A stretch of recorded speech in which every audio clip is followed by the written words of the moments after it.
CITU சங்கத்தை தனிப்பெரும் சங்கமாக தேர்வு செய்ய வரிசை எண் 1 வாக்களிக்க கோரி நடைபெறுகிற இந்த பெரும் பொதுக்கூட்டத்தினுடைய தலைவர் சிஐடியினுடைய தலைவர் தோழர் ஜெயராமன் அவர்களே, செயலாளர் தோழர் திருவரசு அவர்களே, சிஐடியினுடைய மாவட்ட செயலாளர் தோழர் கருப்பையா அவர்களே, இந்த நிகழ்விலே பங்கெடுத்திருக்கின்ற மார்க்சிஸ்ட் கட்சியினுடைய மாவட்ட செயலாளர் தோழர் மாதவன் அவர்களே, மாநில குழு உறுப்பினர் தோழர் ரமேஷ் பாபு அவர்களே, நகர செயலாளர் தோழர் பாலமுருகன் அவர்களே மற்றும் இந்த நிகழ்விலே பங்கெடுத்திருக்கின்ற அனைத்து பல்வேறு தொழிற்சங்க அமைப்புகளுடைய தலைவர்கள், தோழர்கள், ஊடக நண்பர்கள், இந்த பகுதி வாழ் பெரியோர்கள், தமிழ் ஆர்வலர்கள், வாசகர்கள் என்று இங்கே திரளாக கூடியிருக்கின்ற உங்கள் அத்தனை பேருக்கும் என் அன்பு கலந்த வணக்கத்தினை முதலிலே தெரிவித்துக் கொள்கின்றேன்.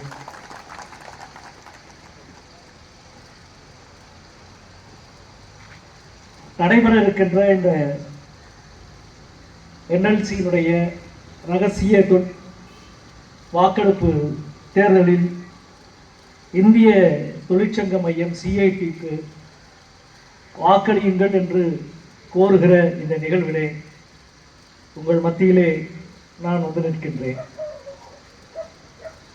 சமீபத்தில் ஒரு 2 மாதங்களுக்கு முன்பு இதே போன்ற ஒரு தேர்தல் தமிழ்நாட்டிலே நடந்தது.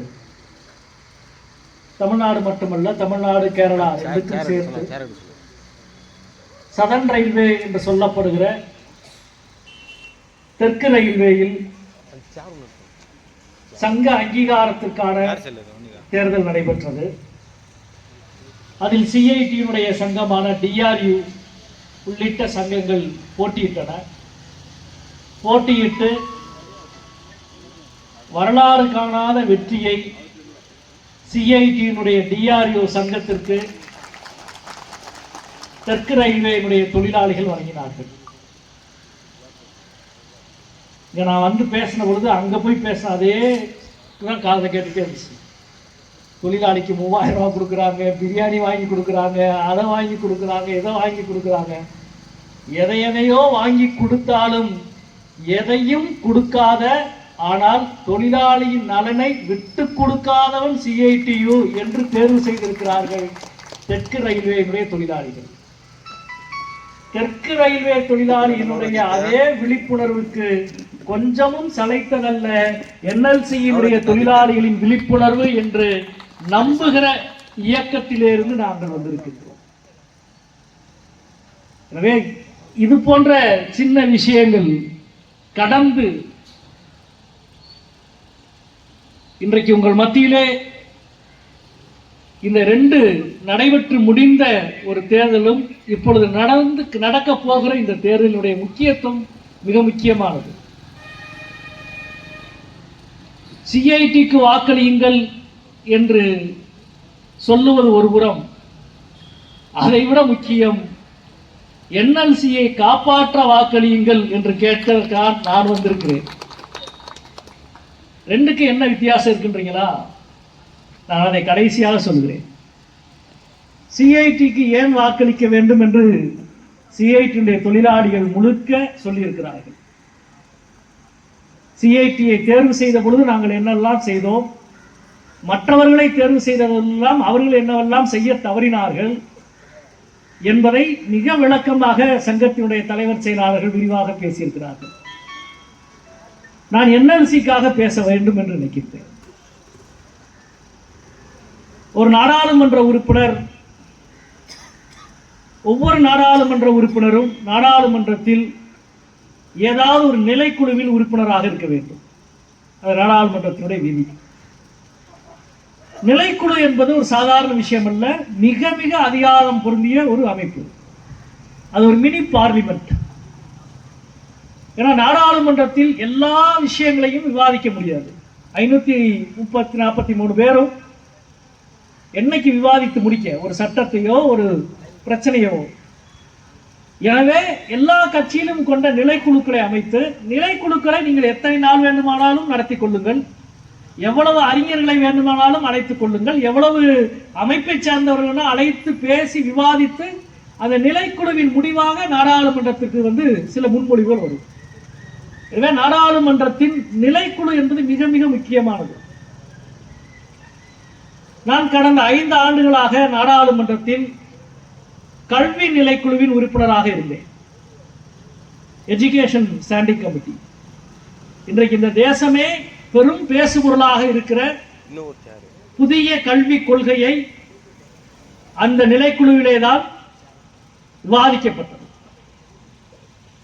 இன்னைக்கு எவ்வளவு பெரிய பிரச்சனை உருவாயிருக்கு.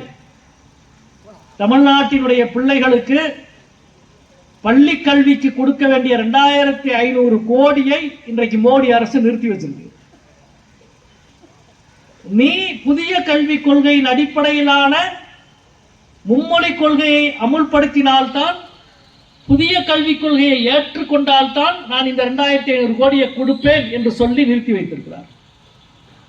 அப்படியெல்லாம் ஒரு மாநிலத்தின் நிதியை நிறுத்தி வைக்க ஒன்றிய அரசுக்கு எந்த அதிகாரமும் கிடையாது. ஒன்றிய அரசின் கல்வித்துறைக்கு அதிகாரம் கிடையாது. கல்வி பொதுப்பட்டியலில் வருகிற விஷயம்.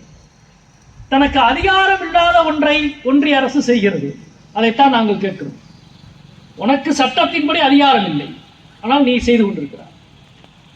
3 மொழி கொள்கையை கடைபிடித்தே ஆக வேண்டும் தமிழ்நாடு என்று ஒன்றிய அரசு விடாமல் குரல் கொடுக்கிறது, விடாமல் அமுல்படுத்துகிறது.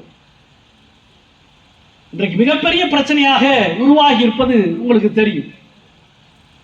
தமிழ்நாட்டில் இருமொழி கொள்கையில் தான் நாம் கடந்த 50 ஆண்டுகளாக பின்பற்றி வருகிறோம். 1967 ஆண்டு துவங்கி இருமொழி கொள்கை தான் தமிழ்நாட்டிலே பின்பற்றி வருகிறோம். இருமொழி கொள்கையை பின்பற்றியதால் நாம் ஒன்றும் பின்னுக்கு போய்விடவில்லை. தமிழ்நாட்டுக்கு எந்த நஷ்டமும் ஏற்பட்டு விடவில்லை. நாம் எதுவும் எந்த மாநிலத்தை விட பின்னடைவுக்கு போய்விடவில்லை. எனவே இந்த புதிய கல்விக் கொள்கையை நிறைவேற்ற வேண்டும் என்பதற்காக கூடப்பட்ட கடந்த 4 ஆண்டுகள் நாடாளுமன்றத்தின் நிலைக்குழு நடந்த பொழுது விடாமல் சண்டை போட்ட ஆளு நாடாளுமன்றத்தின் கல்வி நிலைக்குழுவின் உறுப்பினராக இருக்கிற நான். மார்க்சிஸ்ட் கட்சி என்னை அந்த குழுவிலே இருந்து பணியாற்று என்று எனது கட்சி கட்டளையிட்டது. நான் அந்த குழுவிலே இருந்து பணியாற்றினேன். 4 வருஷம் சண்டை அந்த குழு கூட்டத்தில். ஒரு நாள் ஒரு நிலைக்குழுவினுடைய உணவு இடைவெளியின் போது அந்த செயலாளர், கவர்மெண்ட் செக்ரட்டரி, ஒரு மூத்த ஐஏஎஸ் ஆபீசர், அவர் சாப்பாடு இருக்கிறப்ப நான் பிளேட்ல எடுத்து சாப்பிட்டு இருக்கப்ப என் பக்கத்தில் மெல்ல ஒரு விஷயத்த சொன்னாருங்கிறத விட கேட்டாரு. சார், எல்லா அஜெண்டாலையும் நீங்க மட்டும்தான் சண்டை போட்டுக்கிட்டே இருக்கிறீங்க, வேற யாருமே பேசுறது இல்லை.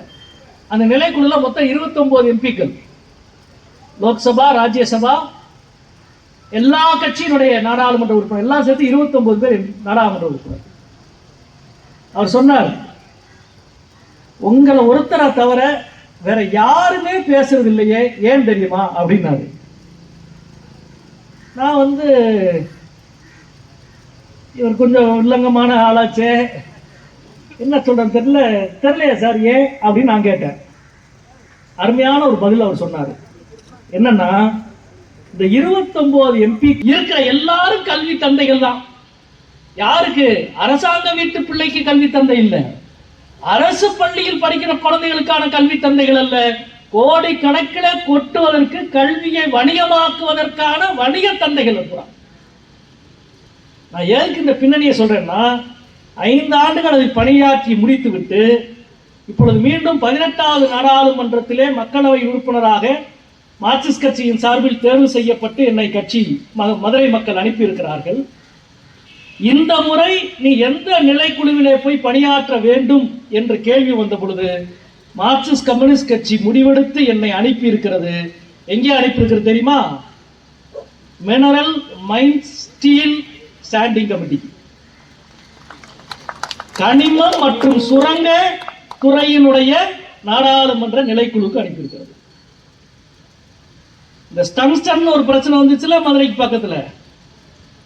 டங்ஸ்டன் அரிய வகை கனிமம், கிரிட்டிக்கல் மினரல்ஸ். இந்த பிரச்சனை எப்படி திடீர்னு பூதாகரமாச்சுன்னீங்க? அந்த கூட்டத்தில் முதல்ல போய் போனோடனே அஜெண்டால அவங்க பிள்ளையார் சொல்லின்னு போறப்ப நான் டங்ஸ்டன் போடுங்க.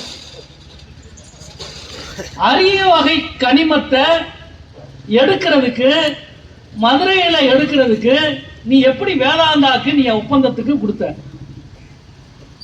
ஏனென்றால் உலகத்தில் இன்னைக்கு மிகப்பெரிய சந்தையாக, பொருளாதாரத்தை தீர்மானிக்க போகிற மிகப்பெரிய சந்தையாக இன்றைக்கு கனிமங்களும் அரிய வகை கனிமங்களும் உருவாகியிருக்கிறது. எனவே கனிமத்துறையும் எக்குத்துறையும் நிலக்கரித்துறையும் சுரங்கங்களும் இந்திய பொருளாதாரத்தின் அடுத்த கட்டத்தை நோக்கி இன்றைக்கு நின்று கொடுக்க. இங்கே தோழர்கள்லாம் சொன்னார்கள், என்எல்சி நான் முதலே குறிப்பிட்டேன், சிஐடிக்கு வாக்கு கேட்கறதுக்காக நான் வரல, என்எல்சிக்கு வாக்கு கேட்க நான் வந்திருக்கிறேன். எழுதி வச்சுக்கோங்க. இது அதானி கையில அம்பானி கையில போகாதுன்னு நினைக்கிறீங்களா? இதெல்லாம் வச்சுக்கிறதுக்கே அவங்ககிட்ட கொடுக்கறதுக்கு தான். இந்த நிறுவனங்களை வச்சுக்கிட்டு இருக்கிறதே யாருக்கு? இந்தியர்களுக்காக, இந்திய வளத்திற்காக, இந்திய தொழில் மேன்மைக்காக, இந்தியாவினுடைய அடிப்படை விஷயங்களுக்காக அல்ல, பொருத்தமான நேரத்தில் கொடுக்கிறது மட்டும்தான் இப்ப ஒரே அஜெண்டா. கட்சியில வேணா வித்தியாசங்கள் இருக்கலாம். நீங்க இப்ப பாருங்களேன், நீங்க திருச்சி விமான நிலையத்தை பயங்கரமா, இப்ப கூட சமீபத்தில் போன வருஷம் மோடி திருச்சி விமான நிலையத்தில் விழாவில் பங்கெடுத்துட்டாரு. பல விமானங்கள் இது போகுது, அவ்வளவு வேலைகளை செஞ்சுட்டு இருக்காங்க. என்னடானா, இந்தியாவில் அடுத்து விற்க போற 5 விமான நிலைய பட்டியல்ல முதல்ல இருக்குது திருச்சி விமான நிலையம். விற்கிறதுக்கு முன்னாடி எல்லா வேலையும் அரசாங்கத்தின் சார்பா செஞ்சிருது. 8000 கோடிக்கு வேலை செஞ்சாச்சு. ரைட், இப்ப தூக்கி கொடு. யாருக்கு? அதானிக்கோ, அம்பானிக்கோ, வேதாந்தாவுக்கோ, யாருக்கோ?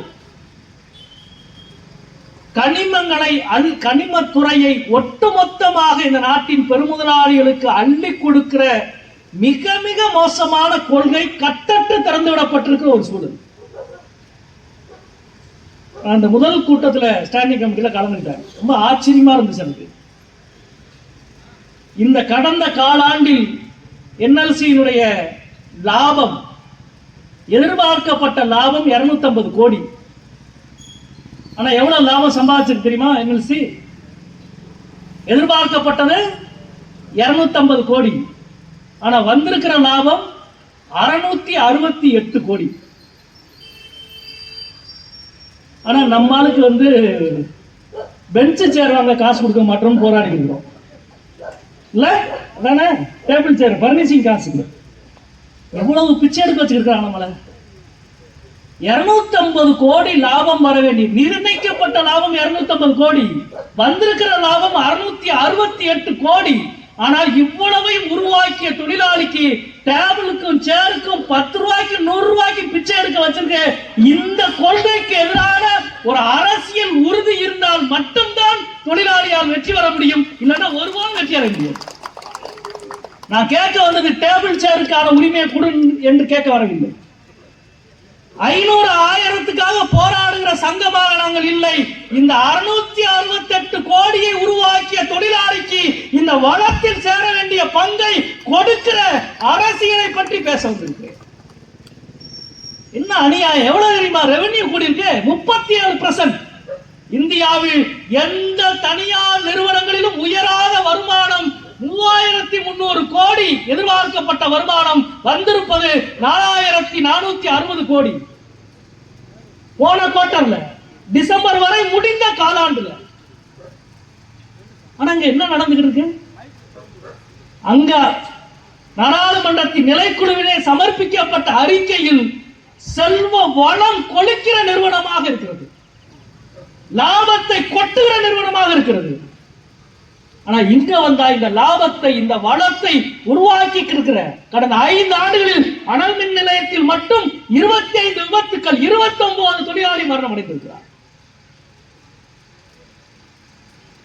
நிலம் கொடுத்தவருக்கு விவசாயங்களை இழந்து பாரம்பரியமாக இந்த நிலத்தை கொடுத்தவர்களுக்கான வாரிசுக்கான வேலை,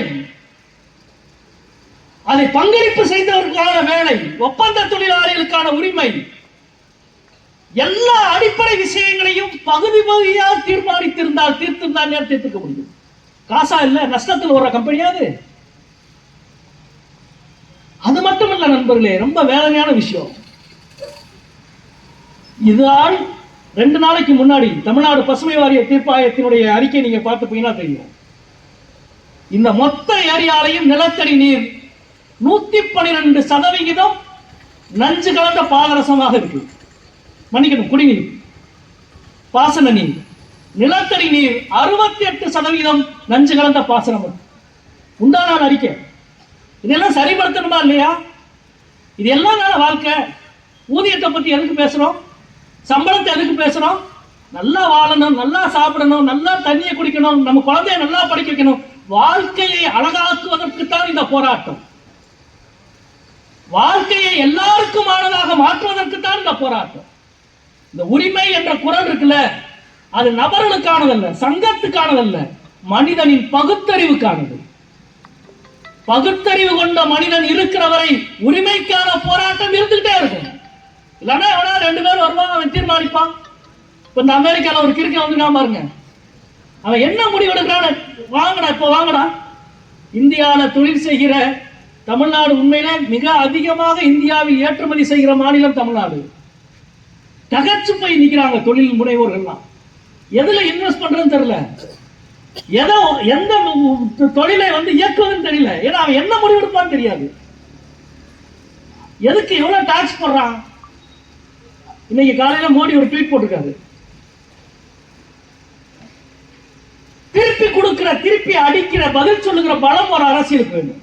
இப்ப சைனா அடுத்துருக்கான். சைனா மேல நீ 34% வரிய போட்டீங்கன்னா உன் மேல நான் 82% போடுறேன்.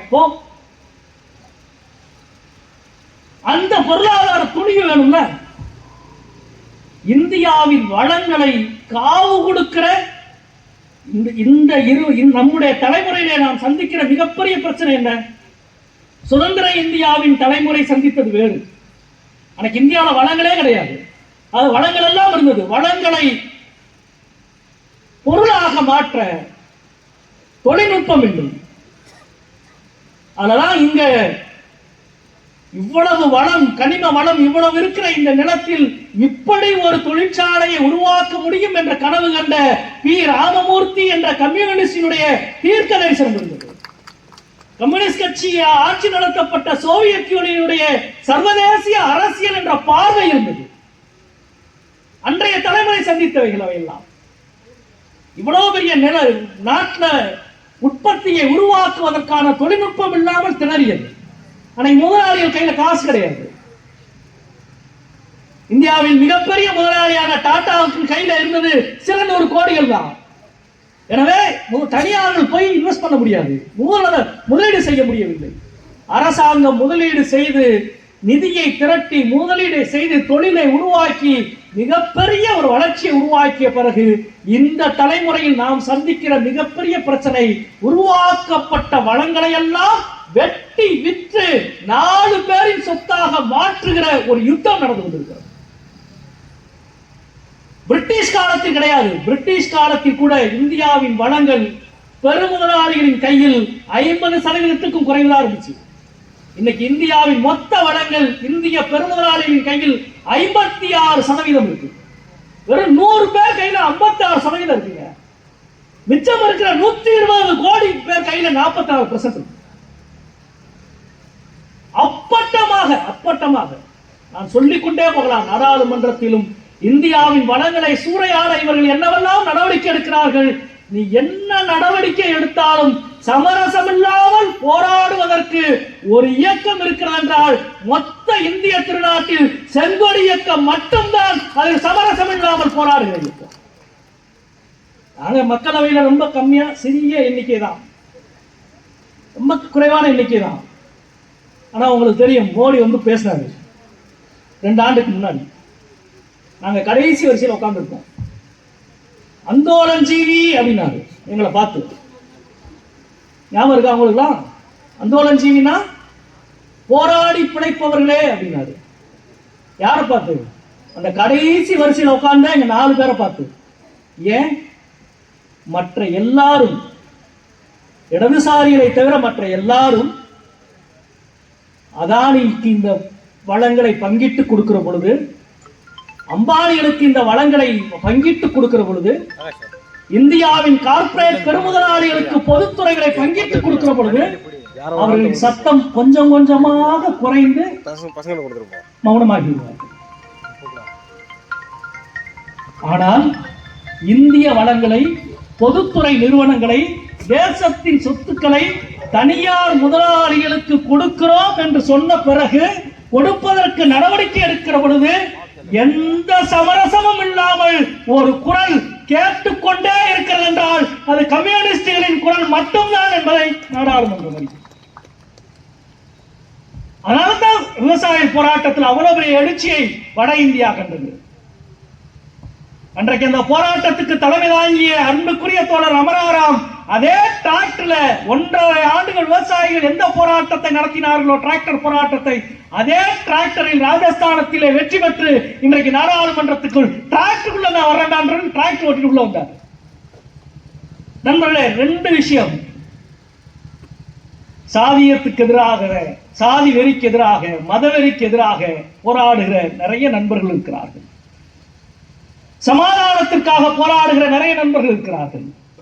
ஆனால் இந்த நாட்டின் வளங்களை பெருமுதலாளிகள் சூறையாடுவதை தடுப்பதற்கு நண்பர்கள் மிக குறைவு.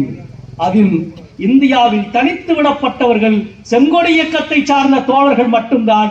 ஏனென்றால் இவனை மட்டும்தான் நீ விலை பேசவே முடியாது. நீ பேசுகிற விளைக்கின்ற அந்த பரிவர்த்தனையே காதுல கேட்காத ஒரு ஜீவன் இருக்கிறது என்றால் அது செங்கொடி இயக்கத்தினுடைய ஜீவன். அதான் தோழர் சொன்னார்ல, ரொம்ப அழகா சொன்னார். மற்ற சங்கத்தை நீங்கள் தேர்வு செய்தால் அந்த தலைவர்களை பாக்குறதுக்கு நீ பெரும்பாலும் சரியா தெரியலையா, சிஐடியை தேர்வு செய்தால் சிஐடி நிர்வாகிகள் பூரா அடுத்த நாள் வந்து வேலைக்கு உன்னோட பணிக்காலத்தில் இருப்பார்கள், தொழிற்சாலை இருப்பார்கள், உன்னோட டீ கடை இருப்பாங்க. உன் பிரச்சனையை பேசலாம், சண்டை போடலாம். இதை கேட்காம நீ என்னதுக்கு அங்க இருக்கிறேன்னு என்னை தமிழ்நாட்டில் பல பத்திரிகை நண்பர்கள், பல நண்பர்கள் கேட்கிறாங்க. ஏங்க தமிழ்நாடு பூரா இருக்கிற இவ்வளவு பிரச்சனையை நீங்க எப்படி உடனே ரியாக்ட் பண்ணிட்டே இருக்கிறீங்க? என்எல்சியில 299 பொறியாளர்கள் அப்பாயின்மெண்ட் ஞாபகம் இருக்கா? போன வருஷம் 299 இன்ஜினியர் லிஸ்ட பார்த்தேன். ஒரு பேர் கூட தமிழ் பேர். முதல்ல அதை தூக்கி வெளியில போட்டோம். நாம தான் பொது கவனத்துக்கு கொண்டு வந்தோம். 299 பொறியாளர்கள் ஒருவர் கூட தமிழில் கிடையாது, தமிழ்நாட்டை சார்ந்தவர் கிடையாது. இதை மட்டும் சொல்ல அமைச்சர்கிட்ட, இந்தியாவிலேயே அதிக பொறியியல் கல்லூரி இருக்கிற முதல் மாநிலம் தமிழ்நாடு. இந்தியாவிலே அதிக பொறியியல் கல்லூரி இருக்கிற முதல் மாநிலம் தமிழ்நாடு. தமிழ்நாட்டில் இருக்கிற ஒரு பொதுத்துறை நிறுவனத்திற்கு தேர்வு நடக்கிறது. அந்த தேர்வில் 299 பொறியாளர்களை நீங்கள் தேர்வு செய்கிறீர்கள். அதில் தமிழ்நாட்டின் பொறியாளர் ஒருவர் கூட கிடையாது. அப்படின்னா ரெண்டு விஷயங்கள் இருக்கு. ஒண்ணு, தமிழ்நாட்டில் இருக்கிற பொறியாளர்கள், பொறியியல் கல்லூரியில் படித்த எல்லாரையும் விட மிகச்சிறந்தவர்களாக இந்தியாவில் பொறியியல் கல்லூரியில் படிக்கிற மாணவர்கள் இருக்கணும், எல்லாரையும் விட. அப்படி எந்த உண்மையும் எந்த தரமும் அப்படி சொல்லல. அது உண்மை இல்லைன்னா இன்னொரு உண்மை, நீ நடத்துற அந்த தேர்வுல ஏதோ ஃப்ராட் இருக்குன்னு அர்த்தம். எனவே தேர்வு நடத்திய விவரத்தை, தேர்வு செய்த முறையை உடனடியாக வெளியிட வேண்டும், நாடாளுமன்றத்தில் சமர்ப்பிக்க வேண்டும் ஒரு கடிதம் கொடுத்தார். 2வது நாள் தேர்வு ரத்துன்னு அறிவிச்சிட்டான். எப்பயுமே ரொம்ப சிம்பிளான விஷயம். கொள்கைக்காக போராடுறத விட, கொள்கைக்காக போராடுறப்ப அந்த கையெழுத்து போட்ட அதிகாரி இருக்கார்ல, நீ அந்த லிஸ்ட்டை கொடு அப்படின்னா முதல்ல அந்த ஆள் என்ன தெரியுமா செய்வான்? அரசாங்கம், ஆளுவர்க்கம், அமைச்சர் சொன்னதெல்லாம் கேட்கப்பான். அதை விட முக்கியம் தான் தப்பிக்கணும்டான்றதான் நினைப்பான். மனுஷன் தானே. நான் ஒண்ணுமே கேட்கல, நீ வந்து 299 ஓகே, இந்த ப்ராசஸை எங்களுக்கு கொடு பார்லிமெண்ட்டுக்குன்னு கேட்டோம். கேட்ட உடனே அடுத்த நாள் அந்த செலக்ஷனை டோட்டலா கேன்சல் பண்ணியாச்சு. 20 நாளைக்கு முன்னாடி RRB, railway recruitment board, RRB தேர்தல் தமிழ்நாட்டில் இருக்கிற மாணவர்கள் 80% மாணவர்களுக்கு கர்நாடகத்திலையும் ஆந்திராலையும் தெலுங்கானாலையும் தேர்வு மையங்கள். இதே கேள்விதான் கேட்டேன். இந்தியாவிலே அதிக கல்லூரிக்கு தான் இருக்கு, இந்தியாவிலே அதிக பொறியியல் கல்லூரிக்கு தான் இருக்கு, அதிகமான லேபரட்டரி இங்கதான் இருக்கு, கம்ப்யூட்டர் லேப் இங்கதான் இருக்கு. நீ நடத்துற ஆன்லைன் தேர்வுக்கு கணினி வசதி கொண்ட தொழிற்கூடம் இந்தியாவிலே அதிகமா இங்க இருக்கு. ஆனா எங்க மாணவர்களுக்கு சென்டர் எங்க போடாம தெலுங்கானால மகாராஷ்டிரால கொண்டு போய் போற என்ன? இல்ல சார் கடைசி நேரம் ஆயிடுச்சு நாங்க அறிவிச்சிட்டோம். ரொம்ப சிம்பிளான விஷயம். நீ பண்ண தப்புக்கு எங்கள் மாணவர்களை பழியாக்க நாங்கள் விட மாட்டோம். 3 நாள் தான் இருக்கு, இருந்துட்டு போவே, 30 நிமிஷம் இருந்துட்டு போகுது. ஒண்ணு நீ ஏன் பண்ணு விளக்கம் கொடு, விளக்கம் கொடுக்காம உன்னை விட மாட்டோம். இந்த நாடாளுமன்ற உறுப்பினர் பதவி என்பது சொகுசுக்காகவோ பதவிக்கு ஆடம்பரத்திற்கானதோ அல்ல. பாதிக்கப்பட்ட மக்களின் குரலை தேசத்தின் குரலாக மாற்றுகிற எங்களுக்கு கிடைத்திருக்கிற வாய்ப்பு. என்ன பண்ண முடியுமா? ஆர்ஆர்பி இவ்வளவு தமிழ் ஸ்டூடெண்ட் ஏன் நீ போய் வெளியில போய் போட்ட?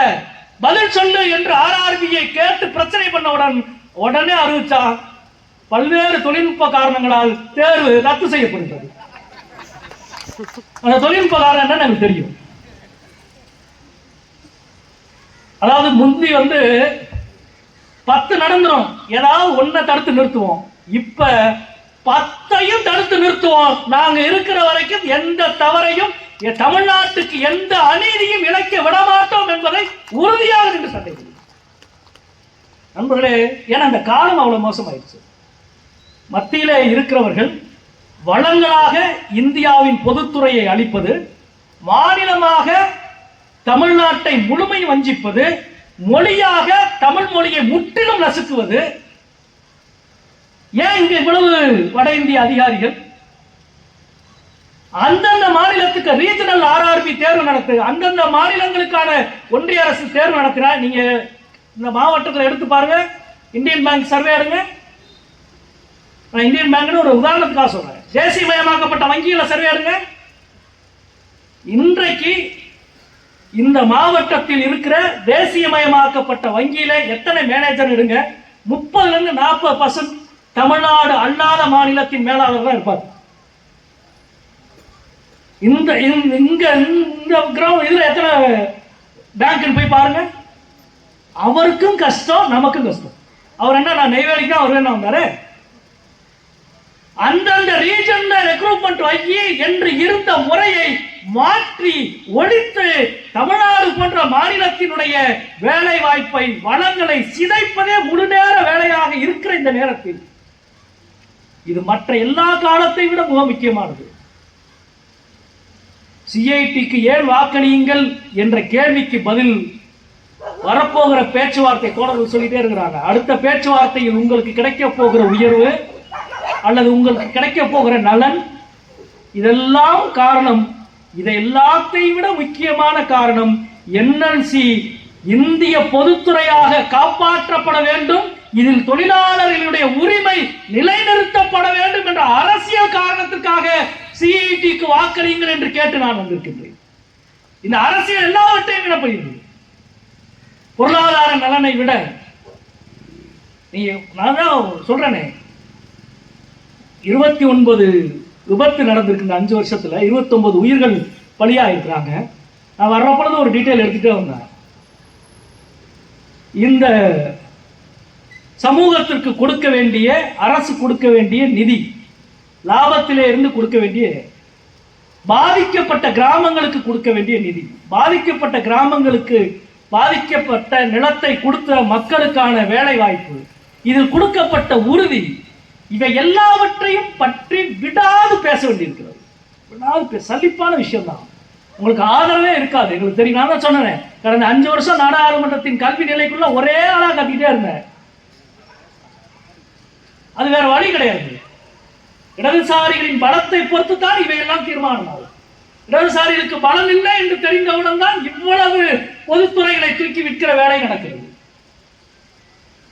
NLC பங்குகளை 10% தனியாருக்கு விற்பது என்ற அன்றைய முடிவெடுத்த பொழுது அதற்கு எதிராக இதே நெய்வேலியிலே வந்து போராடியவர் அன்றைக்கு மார்க்சிஸ்ட் கட்சி நாடாளுமன்ற உறுப்பினராக இருந்த மதுரை தொகுதியினுடைய எங்கள் அன்பிற்குரிய அன்பு தோழர் பி. மோகன் அவர்கள் போராடினார், இங்கே பேசினார், நாடாளுமன்றத்திலே பேசினார் என்பதை நான் நினைவுபடுத்த கடமைப்பட்டிருக்கிறேன். இன்றைய கேள்வி எல்லாவற்றை விட மிக மிக முக்கியமான ஒரு கேள்வி, தேசத்தின் வளங்களை அனுதினமும் கூறு போடுகிறவர்களாக கடற்கரையினுடைய எல்லா கனிமங்களும் முழுக்க முழுக்க மாநில அரசின் கையிலே இருந்தது. கனிம வளங்களை பற்றிய அதிகாரம் திடீரென்று ஒரு நாள் சட்ட திருத்தம் வந்தது. அது எதுக்கு? மணிப்பூருக்காக அவ்வளவு பெரிய போராட்டம் நடத்திக்கிறப்ப ராத்திரி 11 மணிக்கு ஒரு சட்டத்தை கொண்டு வர்றான். அரிதிலும் அரிதான கனிமங்களை ஏலம் விடுகிற பொறுப்பு இனிமேல் ஒன்றிய அரசு செய்யும். நிலம் மாநிலத்துக்கு சொந்தம், ஆனால் ஏலம் விடுறதை மட்டும் ஒன்றிய அரசு செய்யுமா? ஏன்? இந்தியாவின் வளங்கள் எதிலெல்லாம் இருக்கிறதோ அதையெல்லாம் ஸ்ட்ரா போட்டு உறிஞ்சுவதை போல உறிஞ்சுகிற மிக பெரும் பகாசுரர்கள் கையில் இந்த நாட்டினுடைய அதிகாரங்கள் போய் நிற்கிறது. அதெல்லாம் கற்பனையே செய்ய முடியாத அளவுக்கு. எனவே தான் இதற்கு எதிரான குரல் என்பது மிக வலிமையான ஒரு குரலாக இருக்க வேண்டும். அது பொதுத்துறையை காப்பது, நம்முடைய வளங்களை காப்பது, அதில் வருகிற எல்லாம். ரயில்வேல வந்து DRUவை தேர்வு செய்தது இதுவரை வரலாற்றில் அளிக்காத அளவுக்கான வாக்குகளை அளித்து ரயில்வே தொழிலாளர்கள் தேர்வு செய்திருக்கிறார்கள் என்றால் அதற்கு மிக மிக முக்கியமான காரணமாக நான் நினைப்பது, நீங்கள் அடிப்படையான பேச்சுவார்த்தைகளிலே வருகிற பொருளாதார நலன்கள் ஒரு காரணமாக இருக்கிறது. அதைவிட அடிப்படையான காரணம், ரயில்வே என்ற பொதுத்துறை நிறுவனத்தை காப்பாற்றினால்தான் அடுத்த தலைமுறை நம்முடைய பிள்ளைகளுக்கு வேலை வாய்ப்பு இருக்கிறது, நம்முடைய எல்லா வளங்களும் காப்பாற்றப்பட வேண்டும், காப்பாற்றப்படும் என்ற உணர்வு. இன்னைக்கு வெறும் 6000 பேர் 18,000 பேர் வேலை பார்த்த ஒரு இடத்தில் ஏன் வேலைக்கு ஆள் எடுக்கல? என்ன பிரச்சனை? எல்லாம் கான்ட்ராக்ட் தொழிலாளர்கள். இப்ப வேதனையாக இருக்கிறது. சென்னையிலே வந்து இப்ப 2வது மெட்ரோ 60,000 கோடி இன்வெஸ்ட்மெண்ட், 60,000 கோடி முதலீட்டில் ஒட்டுமொத்தமாக தனியாருக்கு என்று முடிவு செய்திருக்கிறார்கள். மிக மிக ஒரு ஆபத்தான, மிக தவறான முடிவு. இது போன்ற இடத்தில் தான் கூடவே கூடாது. பொதுத்துறை நிறுவனமாக, அரசு நிறுவனமாக இருக்க வேண்டும். அரசினுடைய எல்லா சலுகைகளும் கொடுக்க வேண்டும். சட்டத்தில் இருக்கிறதான கேட்கிறோம்.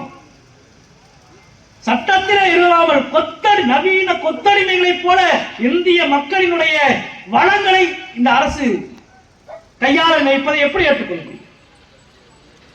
ஜொமேட்டோல எத்தனையோ ஆப்ல இன்னைக்கு வந்து எவ்வளவு இளைஞர்கள் வேலை மாற்றிக் கொண்டிருக்கிறார்கள். ஆர்டர் போட்டா 10 நிமிஷம் வீட்டுக்கு வருது.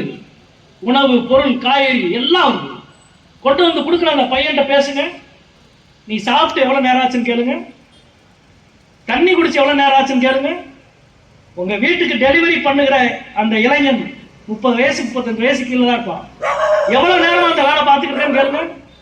8 மணி நேரம் 10 மணி நேரம் கொடிய வெயில்ல, ராத்திரியில, பகல்ல அவனுக்கு ஆக்சிடென்ட் ஆனா அந்த கேட்க நாதி கிடையாது, கீழே விழுந்தா எழுப்புறதுக்கு நாதி கிடையாது, இன்சூரன்ஸ் கிடையாது, ஒண்ணு கிடையாது. நவீன அடிமைகளாக 18ஆம் நூற்றாண்டில் 19ஆம் நூற்றாண்டில் பார்த்த, காலனி காலத்திலே பார்த்ததை போன்ற நவீன அடிமைகளாக இந்திய மக்களை மாற்ற நினைக்கிற ஒரு கூட்டம், அதுதான் இந்தியாவின் பெருமுதலாளிகளுடைய கூட்டம். அதற்கு எதிராக 100 ஆண்டுகள் இன்றைக்கு சட்டத்தின் உரிமையை பெற்று நாம் நிற்கிறோம்.